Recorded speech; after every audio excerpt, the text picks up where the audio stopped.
Madame, monsieur, bonsoir, bienvenue à tous. Voici les titres du 19h. Au deuxième jour de sa visite de travail et d'inspection dans la 3e région militaire à Béchar, le général de corps d'armée Ahmed Gaïd Salah a supervisé le déroulement d'un exercice démonstratif avec munitions réelles, Iqtisah 2018. Habitat, pour rattraper le retard dans la réalisation de logements dans la wilaya de Tébessa, des mesures d'urgence ont été prises. Témar a instruit les autorités locales d'intensifier le contrôle et le suivi quotidien sur le terrain. Coup d'envoi de la semaine de l'Algérie aux États-Unis, donné hier depuis Washington, un rendez-vous inédit destiné à faire connaître l'histoire, le patrimoine et le potentiel économique et touristique de l'Algérie, un tout made in Algeria. Transport, mise en service du train Coradia assurant la ligne Constantine-Togourt sur une distance de 418 km. Le train offre confort, rapidité et sécurité pour les voyageurs. Au deuxième jour de sa visite de travail et d'inspection dans la 3e région militaire à Béchar, le général de corps d'armée Ahmed Gaïd Salah, vice-ministre de la Défense nationale, chef d'état-major de l'armée nationale populaire, a supervisé aujourd'hui le déroulement d'un exercice démonstratif avec munitions réelles Iqtisah 2018. Les objectifs escomptés de ces exercices tactiques d'essai revêtent une importance majeure pour le processus de développement de nos forces armées, avait souligné le général de corps d'armée dans son allocution. Salem Kasser. À l'entame, le général de corps d'armée a écouté l'exposé du général-major Saïd Chingriha, commandant de la 3e région militaire, portant sur l'idée générale de l'exercice et les différentes étapes de son exécution, comme il a suivi une présentation donnée par le commandant du secteur opérationnel sud de Tindouf et les présentations des différents échelons de commandement. Cet exercice tactique avec munitions réelles exécuté sous le thème « Le premier groupement de forces en offensive à partir du contact direct avec l'ennemi » qui a vu la participation des unités organiques et des unités élémentaires relevant du secteur opérationnel sud de Tindouf. Cet exercice a pour objectif d'examiner l'état près des unités du secteur ainsi que de perfectionner les commandements et les états-majors à la conduite des opérations, de développer leurs connaissances en matière de planification, de préparation, d'organisation et d'exécution et enfin de les mettre dans des conditions de combat réelles.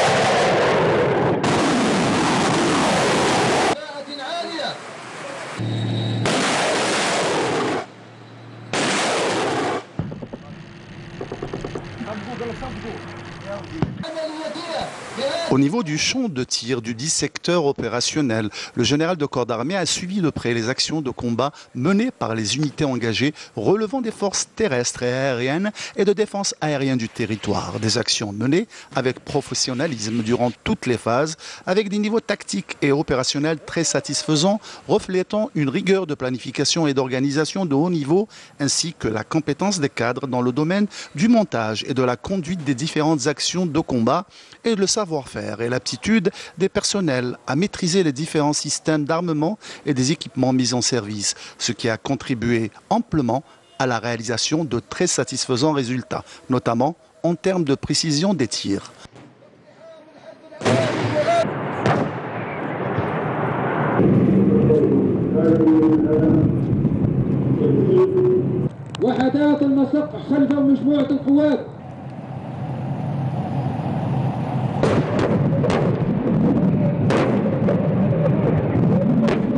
À l'issue de l'exercice, le général de corps d'armée a tenu une rencontre avec les éléments des unités participantes, les félicitant pour leurs grands efforts consentis tout au long de l'année, particulièrement lors de la préparation et l'exécution de cet exercice couronné par un total succès.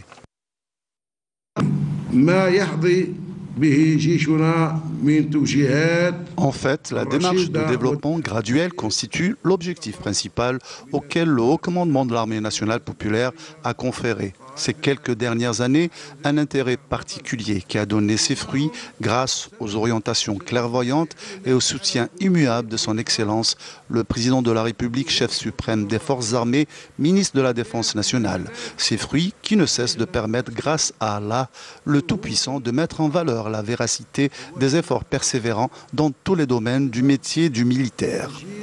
Nos forces armées ont pu concrétiser en peu de temps plusieurs réalisations de valeur, et ce en s'appuyant sur une vision claire, dégageant une stratégie intelligente dans tous ses paramètres et ses dimensions. Une vision qui s'articule essentiellement sur la valorisation absolue de nos capacités, sur lesquelles nous nous appuyons avec l'aide d'Allah dans notre démarche de persévérance à réussir quelles que soient les circonstances. Le général de corps d'armée a exhorté l'ensemble à maintenir toujours une parfaite disponibilité pour faire face à tous les actuels et futurs défis afin de pouvoir défendre l'Algérie ainsi que sa souveraineté, sa sécurité et sa stabilité. L'ensemble de ces actions réussies, qui est le fruit mérité de tant d'efforts fournis et de grands sacrifices consentis sur le terrain, confirme certainement ce que l'armée nationale populaire recèle comme potentiel et dénote de la lucidité, de la mobilisation adéquate de ces potentiels. Des objectifs que nous voulons toujours parfaitement adéquats avec les fondements de notre identité nationale, aux spécificités singulières ayant trait à l'histoire et à la géographie, aux valeurs nationales authentiques et prestigieuses et aussi aux principes immuables qui demeurent toujours confrontés à plusieurs enjeux d'actualité et d'avenir. Pour cela, une force pour protéger ces principes et un appui pour les soutenir s'avère indispensable. Telle est la mission de nos forces armées et tel est leur éternel message de vocation. Le général de corps d'armée a ensuite suivi les interventions des cadres et personnels du 10 secteurs qui ont réitéré leur immuable engagement à être fidèles au legs de leurs valeureux ancêtres. À l'issue, le général de corps d'armée a procédé à l'inspection des unités et des unités élémentaires ayant participé à l'exécution de cet exercice tactique Iqtisah 2018.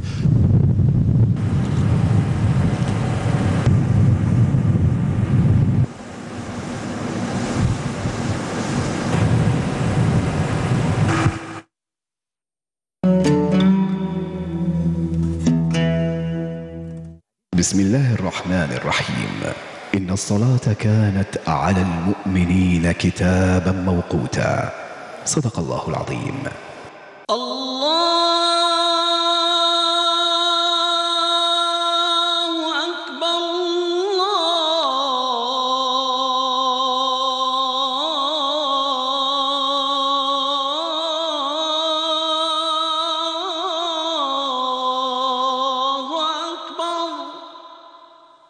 أشهد أن لا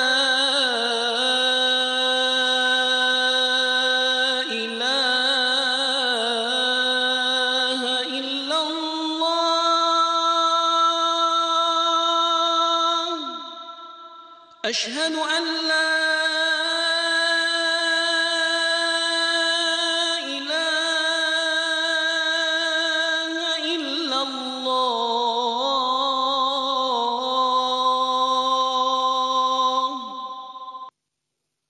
أشهد أن محمدًا رسول الله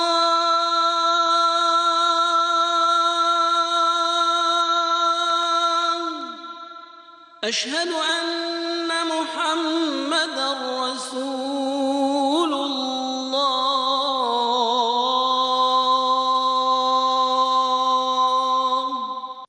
حي على الصلاة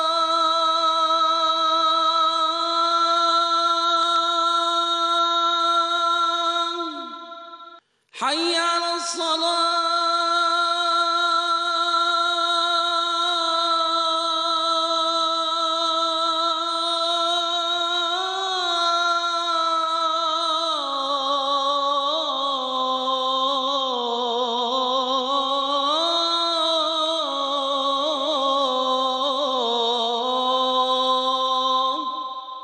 حي على الفلاح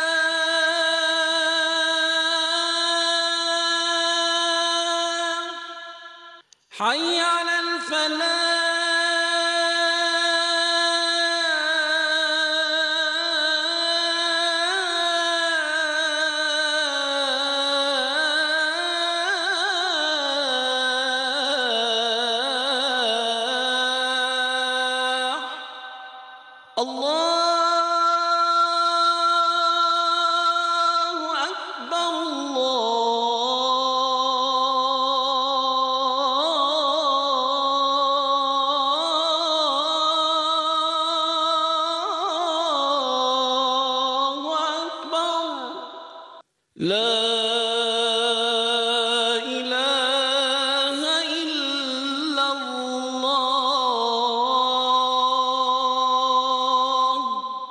اللهم رب هذه الدعوة التامة والصلاة القائمة آت محمدا الوسيلة والفضيلة والدرجة الرفيعة وابعثه اللهم مقاما محمودا الذي وعدته.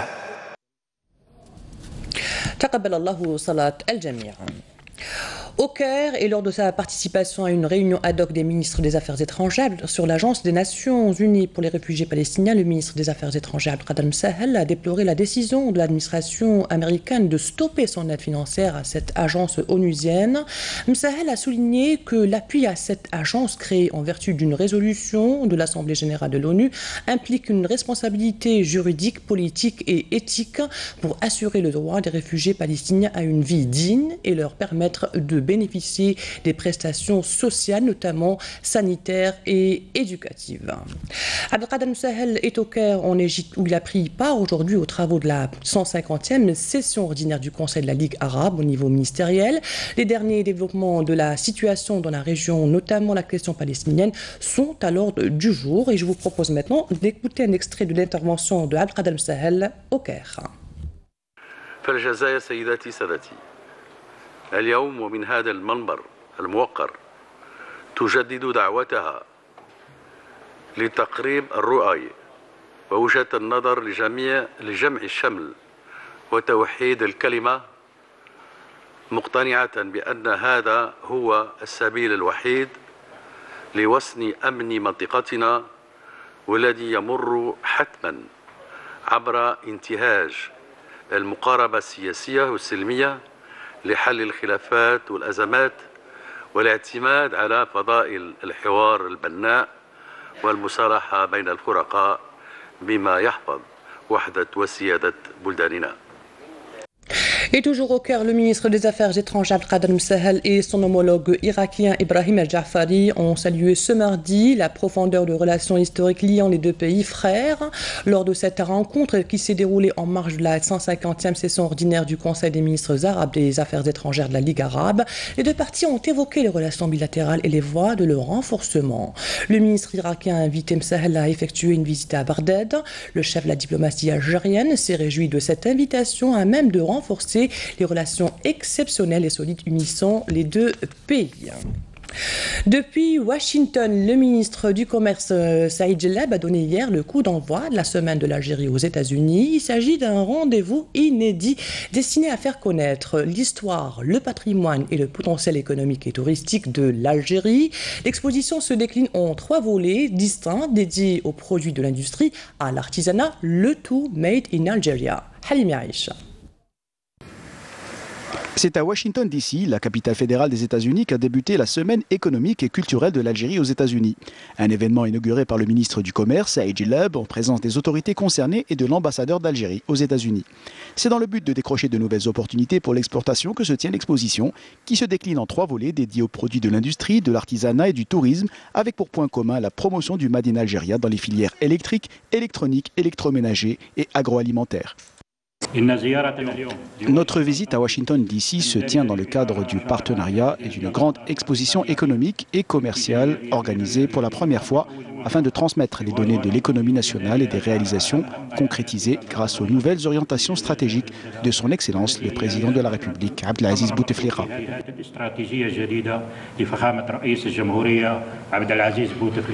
La promotion de la production algérienne aux États-Unis est concrétisée par la coopération entre les deux pays. Habitat. Des mesures d'urgence ont été prises pour rattraper le retard enregistré dans la réalisation des différentes formules de logement dans la wilaya de Tébessa, a révélé hier le premier responsable du secteur Al-Wahid Temar, qui était en visite de travail et d'inspection dans cette wilaya. Temar a par ailleurs annoncé que de nouveaux quotas de logements seront réservés avant la fin 2018 pour Tébessa. Naïma Chekchak. De nouveaux et importants quotas de logements réservés avant la fin de l'année en cours pour cette wilaya frontalière. Une annonce que le ministre de l'Habitat a voulu éminemment active. Il a procédé au lancement d'un projet de 100 logements de type promotionnel aidé et à la pose de la première pierre du projet de réalisation de 3000 logements de la formule location-vente. Des logements ont déjà été attribués. Nous rajouterons 1000 unités en 2018. Pour le LPA, nous ajouterons 500 unités en 2018 aussi. Pour l'habitat rural, M. Le Wali en a fait une demande d'enveloppe de 50 milliards de centimes. Elle sera allouée, mais il faut aller vite. Durant les différents programmes, la wilaya de Tébessa a déjà lancé la réalisation de 19 000 logements tout type, dont 10 000 unités sont en cours de réalisation. Ceci alors que les travaux de 5 000 autres logements seront lancés dans les prochains jours. Et au vu des études et des moyens assurés, Abdelwahid Tammar s'est enquis des raisons à l'origine des retards dans la réalisation de ces logements, tout en insistant pour que ce retard soit rattrapé. أنا غادي نطلب من العدل والوكالة يعطوني التسليم على مراحل. Quand je dis la réception par tranche homogène, livrable homogène. Vous faites la proposition 400-500, viabilisé, يسكنوا يبارتي ما يليقش لا فورس تاعنا. même المكتتبين كي نبداو نسكنوا بال 400 500 voilà. Donc, attendez par tranche, le planning par tranche et par tranche de livraison. Ça veut dire que la dernière tranche, c'est août 2021. Mais c'est d'ici là, quelles sont les prévisions de livraison? Le ministre de l'Habitat, de l'Urbanisme et de la Ville n'a pas manqué non plus d'insister sur le respect d'une architecture de haute facture. Et pour consolider les relations avec notre communauté établie à l'étranger, le ministère de l'Habitat a organisé au niveau de l'aéroport international Houari Boumediene à Alger des journées de sensibilisation sur le logement promotionnel public LPP. Durant ces journées d'information qui vont s'étaler sur 5 jours, toutes les explications seront présentées à notre communauté pour leur permettre d'acquérir un logement dans leur pays. Passe maintenant au transport. Le réseau ferroviaire en Algérie se modernise. Hier, nous nous sommes intéressés au tout nouveau système de haute technologie, le GSMR, lancé depuis Batna. Aujourd'hui, on vous emmène à Tougourt, où le train grande vitesse Coradia a été mis en service. Il relie Tougourt à Constantine à hauteur de 6 dessertes par semaine, sur une distance de 418 km. Nejma Harash, reportage. Après 2 années à l'arrêt, la ligne ferroviaire Tougourt-Constantine est désormais opérationnelle. Le Coradia se remet sur les rails. C'est un acquis important pour Tougourt, Ouargla et le sud d'une façon générale. On attendait son retour avec impatience. Il sera utile pour tous les citoyens.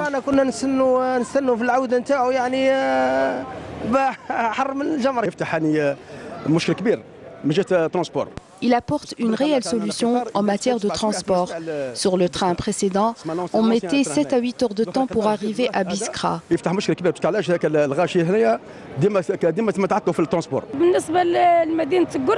quelque chose de formidable pour toute la ville de Tougourt. Ce train vient atténuer nos souffrances.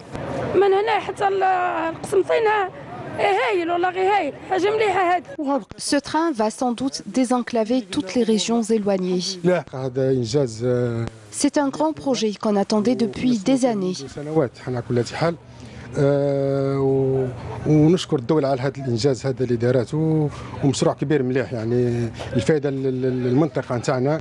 Qualité, confort, rapidité et sécurité, le Coradia dispose de toutes les commodités nécessaires aux voyageurs.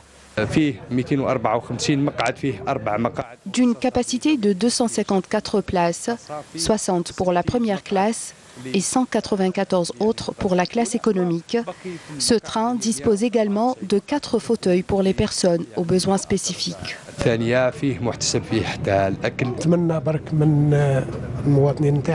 J'espère que les usagers feront de leur mieux en vue de préserver cet acquis. Il faut savoir que le réseau ferroviaire se modernise dans notre pays. Il se dote de technologies ultramodernes telles que le GSMR, un nouveau système de communication interne. C'est un projet qui est inscrit au titre du programme de Son Excellence, Monsieur le Président de la République.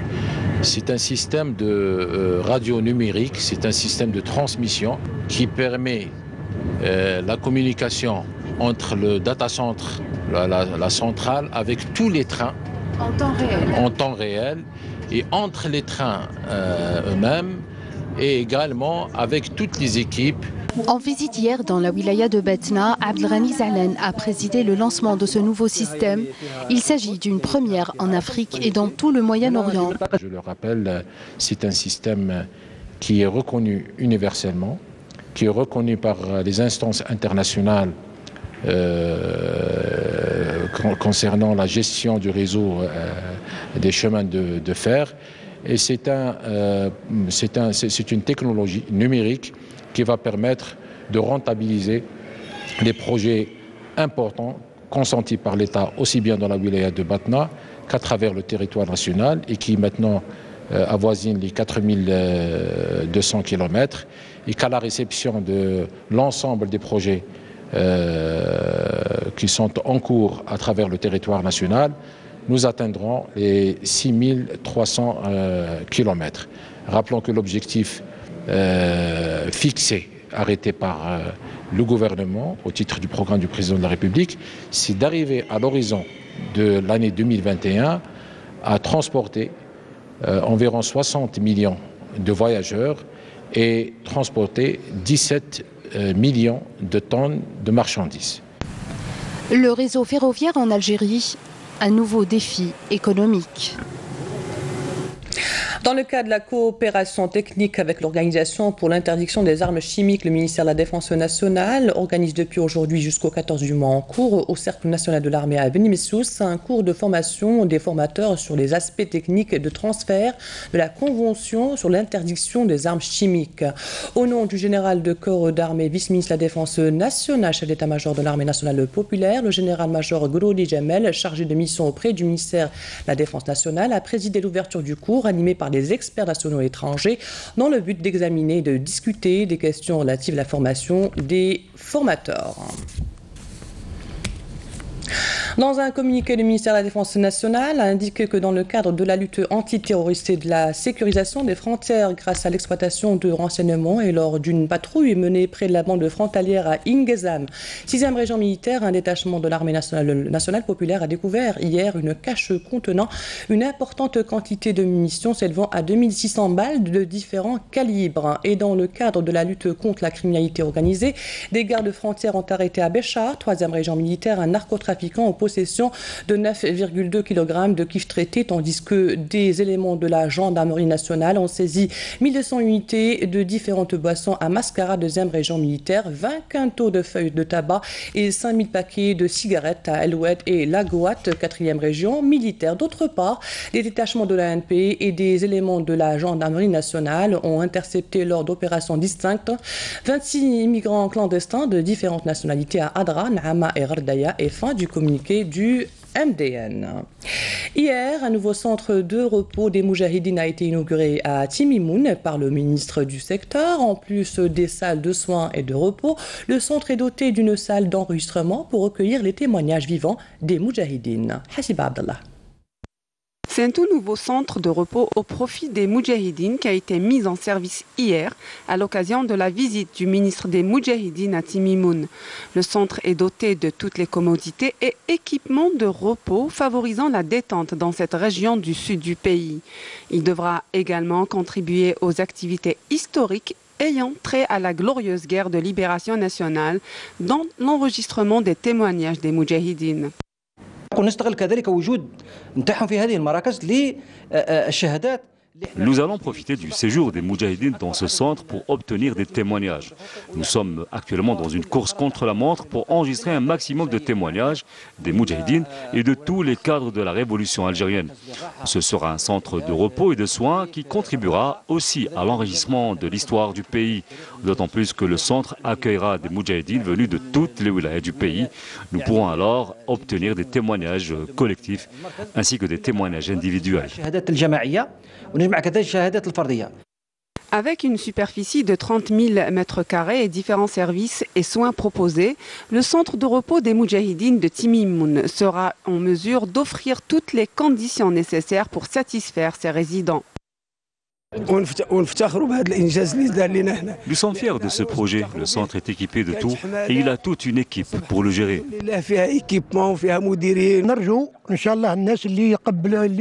On espère que les gérants soient à la hauteur, qu'ils soient dignes de responsabilité et qu'ils accomplissent leur mission correctement.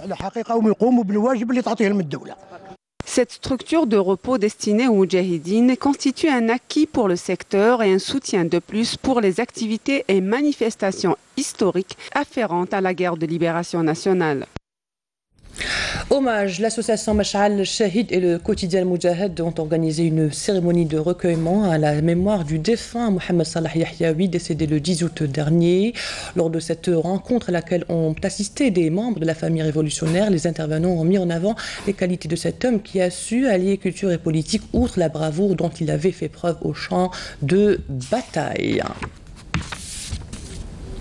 Place au 7e art avec la 8e édition de la Afaq Film Week 2018. La clôture a eu lieu hier. Cet événement est une rencontre cinématographique annuelle et itinérante qui se tient chaque année dans une ville des pays arabes afin de promouvoir les dernières productions de la région. Yasmine Chouir.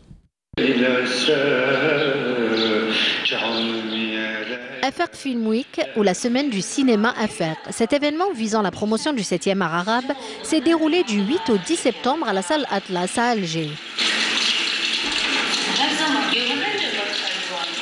Le but de l'initiative, c'est de démontrer, de faire découvrir la diversité et la richesse du cinéma arabe au public algérien. On a eu le plaisir de découvrir certains films en avant-première ici en Algérie. Si Afaq Film Week est à sa 6e édition, c'est la première fois qu'il se pose en Algérie grâce à une collaboration plurisectorielle. La collaboration ne vient pas juste entre Cinuvert et Afaq. Il y a aussi l'ONCI, il y a aussi l'association Projecteurs qui nous ont beaucoup aidés. L'ONCI par l'octroi de la salle Atlas, nous avoir ouvert les portes de cette magnifique salle, avoir mis à disposition le système de projection DCP. Afaq nous a fourni les moyens de mettre en place l'événement. Ils ont mis en place tout un catalogue qu'ils nous ont délivré pour faire le choix des films. Les cinéphiles ont pu ainsi découvrir des films issus du catalogue des cinématographies soutenues par le Fonds arabe pour la culture et le cinéma. Pour moi, Afaq Film Week m'a permis de découvrir les cinématographies du monde arabe, des 4 coins du monde arabe, que ce soit irakien, égyptien, algérien, marocain ou tunisien. Ça m'a appris de connaître les cultures différentes et j'ai beaucoup apprécié notamment les documentaires algériens Atlal et L'échappée. Et pour certains, l'expérience a été bouleversante. Le film qui m'a le plus marqué cette semaine, ça a été le film de May Mosri, sorti en 2015. C'est une réalisatrice palestinienne. Et qui raconte l'histoire d'une femme qui a été emprisonnée à tort par l'État israélien et tout. Ensuite, ça raconte la vie qu'elle a dû mener à l'intérieur de la prison. Elle a dû accoucher à l'intérieur, faire face à d'autres prisonniers israéliens. Afaq Film Week a été une autre occasion de voir un écran de cinéma s'allumer et illuminer les regards des spectateurs algériens. Nous célébrons aujourd'hui la journée du 1er Muharram 1440 de l'Hégire. Comme la tradition le veut, les familles algériennes s'organisent pour fêter comme il se doit le Nouvel An, notamment avec des mets copieux, comme nous le dit Yasmine Chouir. Si chaque famille algérienne célèbre le Nouvel An hégirien à sa manière, il semblerait néanmoins qu'ils se réunissent autour des mêmes mets traditionnels. Nous souhaitons une bonne fête à tous les musulmans qui vivent ici ou à l'étranger. Nous suivons les traditions de nos ancêtres. Nos parents, paix à leur âme, nous préparaient une rishta ou une churchoura. Nous allons le célébrer. Moi, je viens d'acheter de quoi faire une churchoura. Ils viennent faire leurs courses ici. Ils achètent spécialement la churchoura et le couscous. C'est ce qui marche le mieux. Mes filles. Je reçois mes filles qui sont mariées. Elles ramènent leurs époux et elles viennent.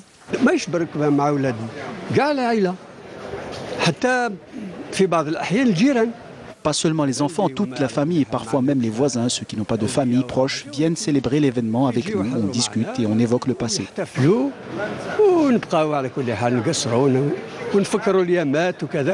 Cette première journée de l'année musulmane est une belle occasion de faire revivre les traditions culinaires algériennes, mais surtout de les partager. Je trouve que toutes les traditions sont jolies et je me permets d'être devant vous pour vous souhaiter une délicieuse année à tous les musulmans. Voilà, et je vous souhaite plein de bonheur à tous les musulmans.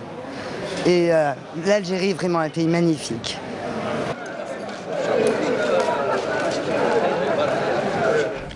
Et voici maintenant le rappel des titres. Au deuxième jour de sa visite de travail et d'inspection dans la 3e région militaire à Béchar, le général de corps d'armée Ahmed Gaïd Salah a supervisé aujourd'hui le déroulement d'un exercice démonstratif avec munitions réelles Iktisah 2018.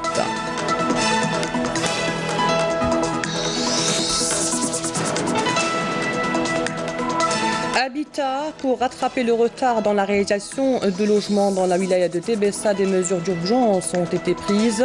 Témar a instruit les autorités locales d'intensifier le contrôle et le suivi quotidien sur le terrain. Coup d'envoi de la semaine de l'Algérie aux États-Unis, donné hier depuis Washington, un rendez-vous inédit destiné à faire connaître l'histoire, le patrimoine et le potentiel économique et touristique de l'Algérie, un tout made in Nigeria. Transport, mise en service du train Coradia sur la ligne Constantine-Tougourt. Sur une distance de 418 km, le train offre confort, rapidité et sécurité pour les voyageurs. Et c'est la fin de cette édition préparée par la rédaction de Canal Algérie. Merci à vous de l'avoir suivi. L'information continue sur notre site entv.dz, sur YouTube ou sur notre page Facebook.